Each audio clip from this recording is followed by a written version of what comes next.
Kita sebagai manusia tidak bisa lepas dari berbagai macam keterbatasan dalam hidup ini. Keterbatasan pengetahuan, keterbatasan wawasan, keterbatasan jangkauan, dan termasuk diantaranya adalah Allah Subhanahu wa Ta'ala batasi usia manusia yang ada di muka bumi ini. Oleh karena itu kita memiliki tantangan dalam hidup ini. Di antara tantangan itu adalah menciptakan produktivitas kebaikan melebihi keterbatasan-keterbatasan yang kita miliki, melebihi sumber daya yang kita miliki.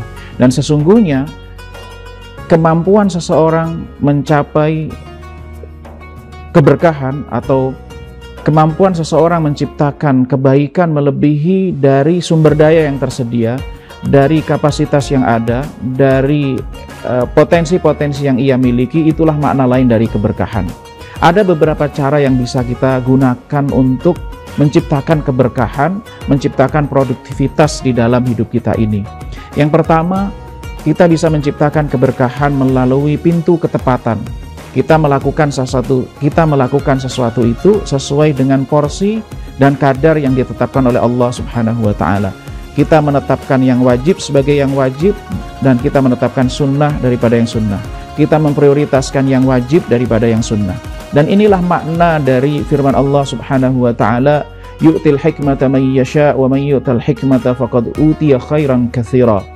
Allah itu memberikan hikmah kepada siapa yang dikehendaki, dan barang siapa yang mendapatkan hikmah maka sesungguhnya dia mendapatkan kebaikan yang banyak. Para ulama tafsir mengatakan bahwa yang dimaksud dengan hikmah itu adalah al-isabatu fil qawli wal fi'li, yaitu ketepatan dalam berkata dan bertindak. Kemudian pintu berikutnya, kita bisa menciptakan keberkahan melalui pintu manfaat.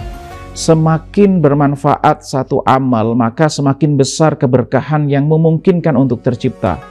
Semakin besar manfaat yang bisa kita ciptakan melalui perbuatan-perbuatan kita, tindakan-tindakan kita, maka keberkahan yang mungkin tercipta adalah lebih besar. Dan inilah rahasianya kalau kita melihat dari hadis Nabi SAW, ada 3 amal yang tidak terputus ketika seseorang itu sudah meninggal dunia, yaitu adalah sedekah jariah, ilmu yang bermanfaat, dan anak soleh yang mendoakan. Kalau kita cari dari kata kunci dari ketiga hal ini adalah kebermanfaatan. Kemudian berikutnya kita bisa menciptakan keberkahan melalui waktu-waktu yang penuh dengan keberkahan. Sebagaimana Allah Subhanahu wa Ta'ala telah menyediakan kita pada 24 jam waktu yang kita lalui, ada waktu-waktu yang penuh berkah. Di setiap pekan ada waktu-waktu yang penuh berkah, yaitu di hari Jumat. Kemudian setiap bulan kita bertemu dengan Ayyamul Bid, yaitu hari-hari di mana kita disunnahkan berpuasa. Kemudian dalam 1 tahun kita bertemu dengan bulan Ramadan, bertemu dengan 10 hari terakhir di bulan Ramadan, ketemu dengan awal dari bulan Dzulhijjah. Semuanya itu adalah waktu-waktu yang penuh berkah bagi kita bisa memanfaatkannya untuk melejitkan, menambah produktivitas kebaikan kita.